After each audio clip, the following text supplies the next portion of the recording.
दोस्तों, भारत का चौथा सबसे बड़ा शहर कोलकाता।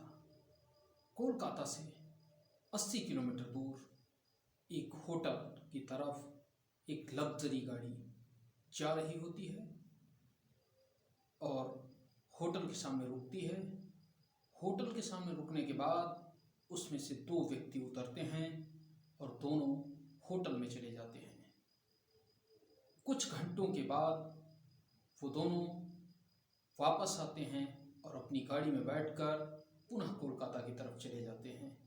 लेकिन जब वो दोनों अपने आवास पर पहुंचते हैं तो एक व्यक्ति की हालत पता नहीं कैसे गड़बड़ हो जाती है।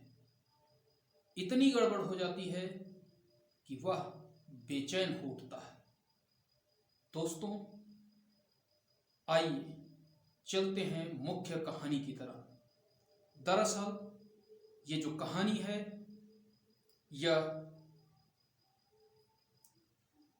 कोलकाता की न होकर बल्कि उत्तर प्रदेश में गोरखपुर जनपद पड़ता है और उस गोरखपुर के जनपद के पास ही एक गांव पड़ता है जहां के रहने वाले दोनों होते हैं।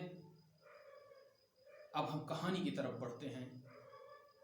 दोस्तों, कोलकाता से लगभग 80 किलोमीटर दूर हाईवे पर एक होटल होता है और उस होटल पर एक लग्जरी कार जा रही होती है जिस कार में दो मित्र सवार होते हैं। एक का नाम होता है प्रमोद और दूसरे मित्र का नाम होता है अजीत। दोस्तों, प्रमोद जो कि पहले शादीशुदा था और दूसरा अजीत जो कि अविवाहित है। दोनों होटल पहुंचते हैं।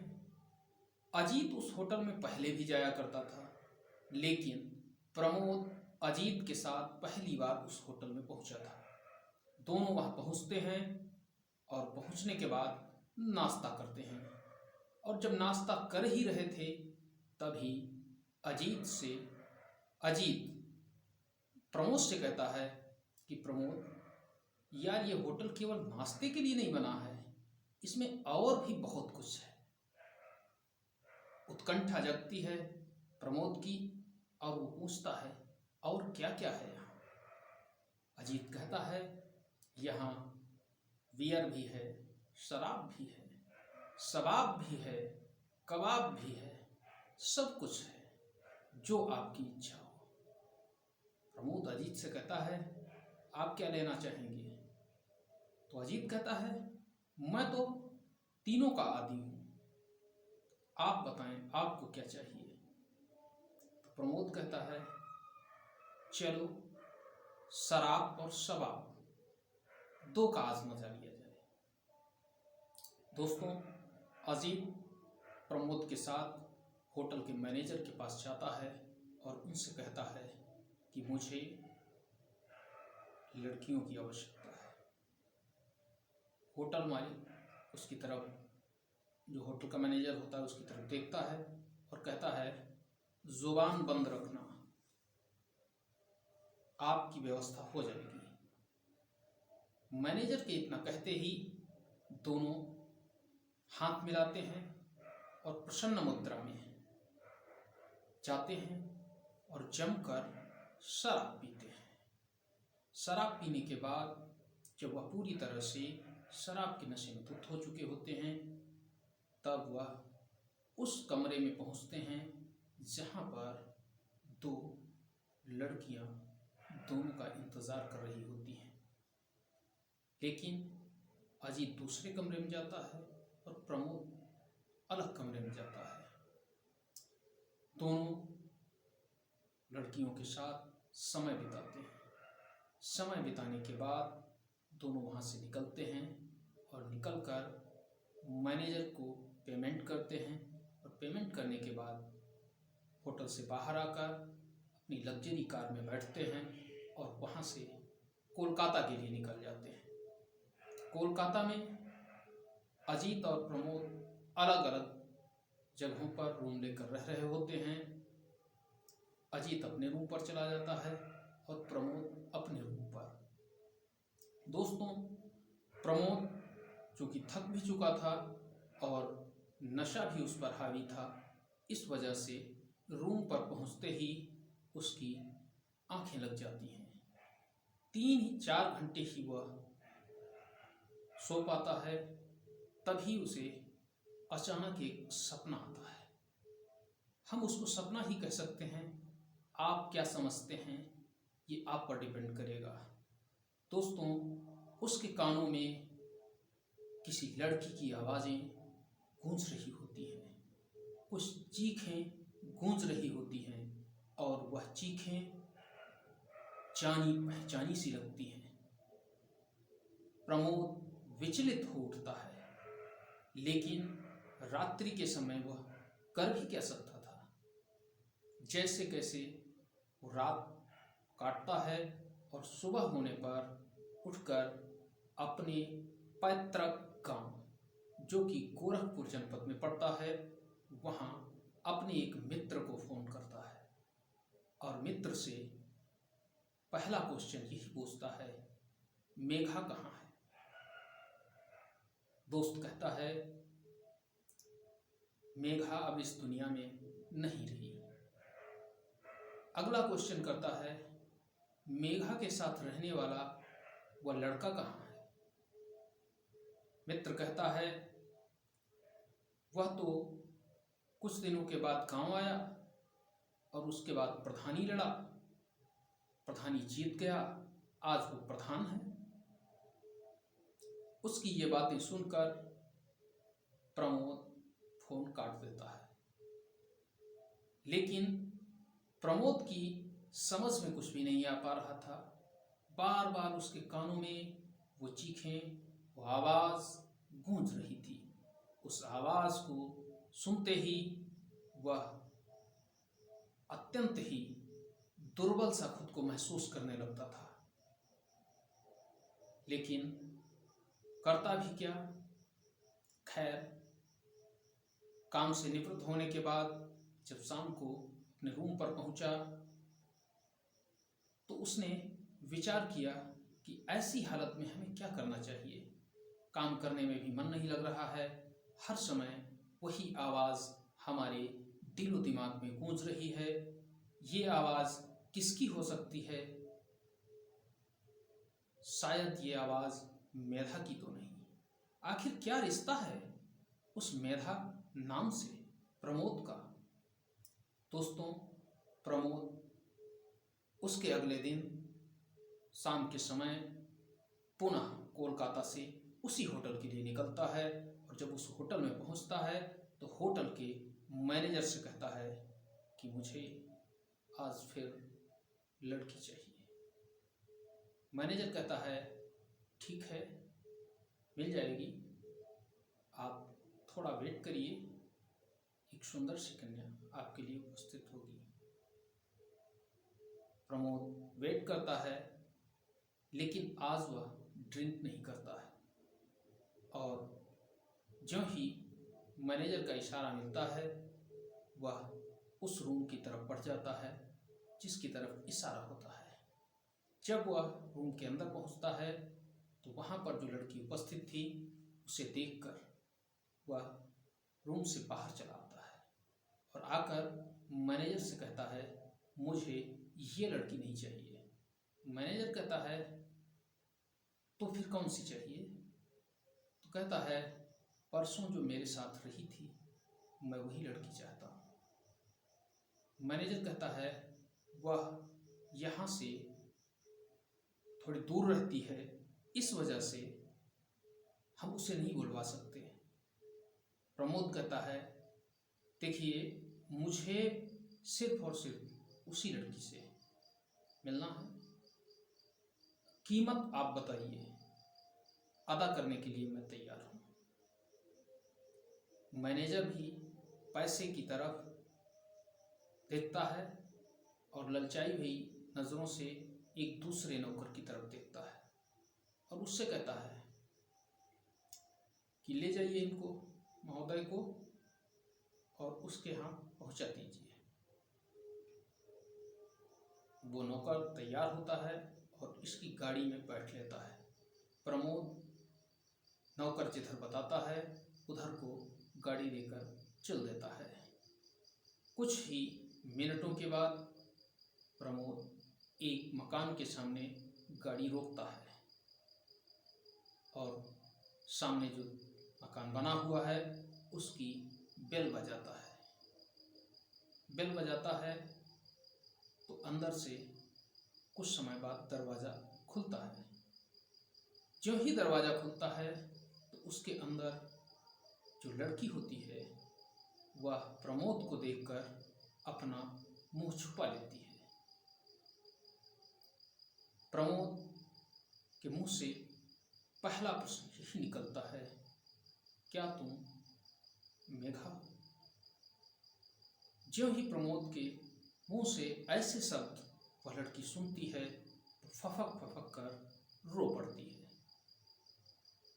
प्रमोद उसकी तरफ बढ़ता है और उसकी हाथ को पकड़कर उससे कहता है कि क्या वास्तव में तुम मेघा ही हो? लड़की फिर भी रोने के सिवाय कोई भी प्रतिक्रिया नहीं करती है। ऐसी स्थिति में वह अपने दूसरे हाथ से उसका चेहरा अपनी तरफ घुमाता है और जब चेहरा उसकी आंखों के सामने आता है तो दोस्तों वह एकदम अवाक रह जाता है, क्योंकि वह कोई और नहीं मेघा ही थी। वह मेघा जो आज से लगभग 13 वर्ष पहले उसकी पत्नी हुआ करती थी। दरअसल प्रमोद एक पढ़ा लिखा लड़का था, अच्छा खासा परिवार था और उसकी शादी पास के ही गांव से होती है। उसके ससुराल वाले थोड़े ज़्यादा ही अमीर होते हैं। ससुराल वालों के अमीर होने की वजह से उसकी पत्नी अर्थात मेघा कुछ ऐशो आराम करने में ज़्यादा यकीन रखती है, लेकिन फिर भी अपने पति के साथ आराम से रह रही होती है। इसी बीच शॉर्ट सर्किट से उसके गांव में आग लग जाती है और 5-6 मकान पूरी तरह से जल जाते हैं। उन 5-6 मकानों में से एक मकान प्रमोद का भी होता है। प्रमोद के पास उसके परिवार के सिवा कुछ विशेष नहीं बचता है। जो कुछ भी उसके घर में होता है सब कुछ अग्नि की भेंट चढ़ जाता है। ऐसी स्थिति में प्रमोद करता क्या, वह एक गोरखपुर में प्राइवेट सर्विस करने लगता है। अब आप जानते हैं प्राइवेट सर्विस में कितना पैसा मिलता है। उससे उसका गुजारा बसारा सही ढंग से नहीं हो रहा था। इसी बीच उसके माता पिता का देहांत हो जाता है। जब माता पिता का देहांत हो जाता है तो घर में प्रमोद और मेधा ही रह जाते हैं। वह भी घर नहीं, एक झोपड़ी होती है। मेधा को उस झोपड़ी में अकेले रखना प्रमोद उचित नहीं समझता है और वह मेधा को उसके मायके भेज देता है और वो कहता है कि तुम मायके में रहो, मैं कुछ न कुछ कमाता रहूँगा, आपको भेजता रहूँगा। जिस दिन हमारी माली हालत सही हो जाएगी मैं आपको आपके मायके से अपने घर ले आऊँगा।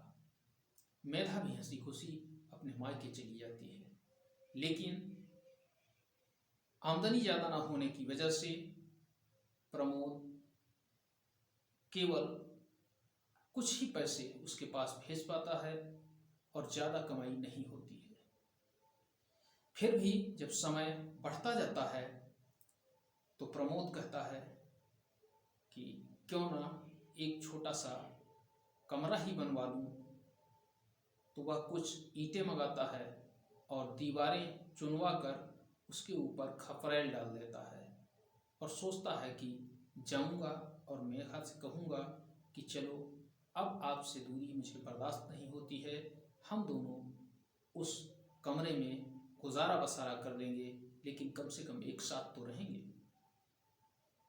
जब प्रमोद ससुराल पहुंचता है और मेघा से मिलता है तो मेघा से कहता है कि चलो बहुत दिन तक हम लोग दूर रह लिए, अब हम अपने घर चलें। तो मेघा कहती है रहने को एक खपरेल है, उसके सिवा तो कुछ है नहीं, मैं वहाँ नहीं जाने वाली। जब मेघा की ऐसी बातें प्रमोद सुनता है तो वह उसको समझाता है कि देखिए ये आपका मायका है, कितने दिन तक यहाँ रहेंगी, हमें जीवन साथ साथ गुजारना है और भले ही हमारे पास एक बड़ी हवेली नहीं है, लेकिन जो कुछ भी है कम से कम हम एक साथ रहकर एक दूसरे का दुख तो बांट सकेंगे।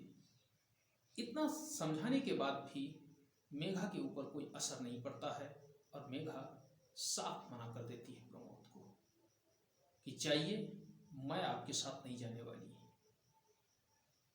प्रमोद मायूस हो जाता है, फिर भी वह मेघा से कहता है मेघा देखो परेशान मत हो, मैं कोलकाता जा रहा हूँ और मुझे एक ठीक सर्विस मिल गई है, कुछ ही महीनों में मैं पैसे कमाकर वापस आऊँगा और आपको अपने साथ अपने गांव ले चलूँगा, तब तक आप अपने माँ बाप के साथ आराम से रहिए, उन्हें कोई कष्ट मत देना। इतना कहकर प्रमोद वहाँ से चल देता है, लेकिन मेघा कोई भी जवाब नहीं देती है। प्रमोद वापस अपने गांव आता है और वहाँ से कोलकाता जाने की तैयारी करता है। प्रमोद कोलकाता निकल जाता है और वहाँ पर सर्विस करने लगता है एक ट्रांसपोर्ट कंपनी में। इधर प्रमोद के सर्विस करते महीना 2 महीना ही हुआ होता है, तभी उसको एक फ़ोन जाता है और उस फ़ोन में बताया जाता है कि मेघा अपने ही गांव के एक लड़के के साथ भाग गई है। ये बात सुनते ही प्रमोद टूट जाता है। अब वह किसके लिए कमा रहा था? उसका मिशन, उसका लक्ष्य, उसका उद्देश्य सब कुछ समाप्त हो चुका होता है। और जब व्यक्ति के पास कोई उद्देश्य नहीं होता है, कोई लक्ष्य नहीं होता है, तो व्यक्ति नशे की तरफ को स्वयं को मोड़ लेता है। प्रमोद ने भी ठीक ऐसा ही किया और वह भी नशे का सेवन करने लगा, शराब इत्यादि पीने लगा और धीरे धीरे वो नशे के आगोश में जाता रहा। लेकिन वह इतना टूट चुका था कि वह खुद को इतना भी कमजोर नहीं करना चाहता था कि उसका अंतिम समय पैसे की कमी से मजबूर होकर गुजरे। इस वजह से ड्रिंक करने के बाद भी वह अपने बिजनेस पर फोकस करता था। समय बीतता चला गया, धीरे धीरे 13 वर्ष गुजर गए। प्रमोद ने इस बीच अपना स्वयं का ट्रांसपोर्ट स्थापित किया और उसके पास 25 से अधिक गाड़ियां थीं जो कि कोलकाता शहर में टूरिस्टों को इधर उधर ले जाती थीं। अच्छी से अच्छी गाड़ियां थीं, लेकिन उसके पास वह नहीं था जिससे कि उसे एक स्थायित्व मिल सके। पैसा था, अफसानो शोहरत भी थी, लग्जरी गाड़ियां थीं, रहने को मकान भी था, लेकिन जब उसकी पत्नी ही नहीं है तो क्या फ़ायदा है? उसका कोई नहीं है, क्या फ़ायदा है इन सारी चीज़ों का? वह यही अक्सर सोचा करता था और इसी को सोचते हुए वह होटलों में रात बिताया करता था। दोस्तों, 13 वर्ष पहले जब प्रमोद आता है कोलकाता और उसके 2 महीने बाद जब उसे फ़ोन आता है कि मेधा भाग गई, तो वह अपने हृदय को शांत नहीं कर पाता है और इसी क्रम में वह आज भी उस होटल पहुंचा था, लेकिन आज जिसके साथ उसका सामना हुआ था वह कोई और नहीं, मेधा ही थी। मेधा से उसने पूछा, क्या हुआ था, क्यों तुमने ऐसा किया? मेधा एक बार फिर रोने लगी और उसने कहा, प्रमोद, सारी मेरी गलती है। मैंने तुम पर विश्वास नहीं किया, मैंने अपने माँ बाप पर विश्वास नहीं किया, और मैंने जिस पर विश्वास किया उसने मेरे साथ इतना बड़ा विश्वासघात किया कि उस विश्वासघात को कहते हुए भी मुझे लज्जा आती है। प्रमोद ने कहा, परेशान मत हो, तुम पूरी स्टोरी मुझे सुनाओ। मेघा ने जो बताया उसे सुनकर आपके भी पैरों तले की जमीन खिसक जाएगी। मेघा ने कहा कि जो लड़का मुझे लेकर घर से निकला था वह सबसे पहले मुझे दिल्ली ले गया, और दिल्ली वह मेरे साथ 4-5 महीने रहा।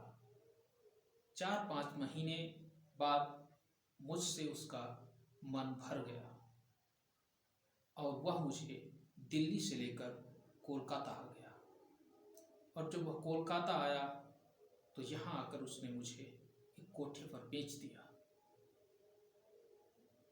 अब मेरे पास कोई विकल्प नहीं था, माँ बाप से भी संपर्क का कोई सूत्र नहीं था, आपसे तो दूर ही हो चुकी थी, तो आपसे मिलने का कोई सवाल ही नहीं उठता था। मुझे उसी कोठे पर रहते रहते 9 वर्ष हो गए, और इन 9 वर्षों में मैं बीमार भी रही, मुझे खांसी की शिकायत हो गई थी। जो भी ग्राहक आता था वह मेरी खांसी को देखकर उस कोठे की मालकिन थी उससे कहता था कि तुम मुझे बीमार लड़की देती हो। इस वजह से वो मालकिन भी मुझे वहाँ से निकालना चाहती थी। उसने कई बार मुझसे कहा कि कुछ पैसे इत्यादि लेकर तुम यहाँ से निकल जाओ, लेकिन मैं कहाँ जाती, क्या करती, मैं मजबूर थी और मैं वहाँ से भी निकलना नहीं चाहती थी। मैं जानती थी कि ये नर्क जैसी जिंदगी है, लेकिन फिर भी मेरे पास आज कोई चारा नहीं था और मैं वहाँ से कहाँ जाती, इस वजह से वहीं रुकना चाहती थी। फिर भी उसने मुझे निकाल ही दिया। जब उसने मुझे कोठे से निकाल दिया तो मेरे पास रहने का कोई स्थान नहीं था। इसी बीच मुझे एक पुराना ग्राहक मिल गया, उसने मेरे साथ कुछ सिंपैथी दर्शाई और मुझे कोलकाता से 80 किलोमीटर दूर यहाँ पर एक रूम दिलवा दिया और कई होटलों से हमारा संपर्क करवा दिया। आज बीमार रहकर भी हमें ये सब करना पड़ रहा है, लेकिन ये सब मेरी वजह से ही हुआ है। प्रमोद इतना सुनते ही उसके सर पर हाथ रखता है, कहता है, क्या तुम मेरे साथ चलोगी? प्रमोद के चेहरों को मेघा देखने लगती है तो प्रमोद कहता है, देखिए, अब मैं तुम्हें अपनी पत्नी बनाकर तो नहीं रख सकता, लेकिन फिर भी मैं तुम्हें अपने रूम पर ले चलना चाहता हूँ। इतना कहते ही प्रमोद मेघा का हाथ पकड़कर गाड़ी में बैठालता है और उसे अपने रूम पर ले आता है। यहाँ की लग्जरी व्यवस्था देखकर मेघा चकाचौंध है, सोच नहीं पाती है कि उसने इतना बड़ा कदम कैसे उठा लिया था। खैर, प्रमोद उससे ज़्यादा बातें नहीं करता था, लेकिन उसका ट्रीटमेंट कराने लगा। ट्रीटमेंट जब होने लगा तो पता चला कि उसे टीबी है। प्रमोद ने पूरी निष्ठा के साथ उसका इलाज कराया। जब कोर्स पूरा हुआ तो उसे टीबी रोग से निजात मिल गई। इसके बाद एक दिन ऐसा भी आया जिस दिन प्रमोद ने अपने रूम पर ड्रिंक की और ड्रिंक करने के बाद वह मेघा की तरफ आकर्षित हुआ और दोनों एक दूसरे में समा गए। 3 महीने बाद उसे ज्ञात हुआ कि मेघा मां बनने वाली है। धीरे धीरे समय गुजरता गया। अब प्रमोद मेघा की कुछ ज़्यादा ही परवरिश करने लगा, सेवा करने लगा और 9 महीने के बाद उसे एक सुंदर सा लड़का पैदा हुआ। उस लड़के और मेधा और प्रमोद के साथ एक परिवार का निर्माण हुआ और वह वहीं पर आराम से रहने लगे। दोस्तों, ये स्टोरी किसी का दिल दुखाने के लिए नहीं है, बल्कि समाज में जो एक मेंटालिटी बन चुकी है उसको तोड़ने का, उससे जागरूक करने का और बच्चों को उनके भविष्य के बारे में बताने का प्रयास किया गया है। अब मुझे नहीं पता कि मेघा ने जो किया वह सही था या प्रमोद ने जो किया वह सही था। क्या सही था, क्या गलत था, आप हमें कमेंट करके अवश्य बताएं, क्योंकि आप जो भी कमेंट करते हैं वह हमारे लिए प्रेरणास्पद होती है।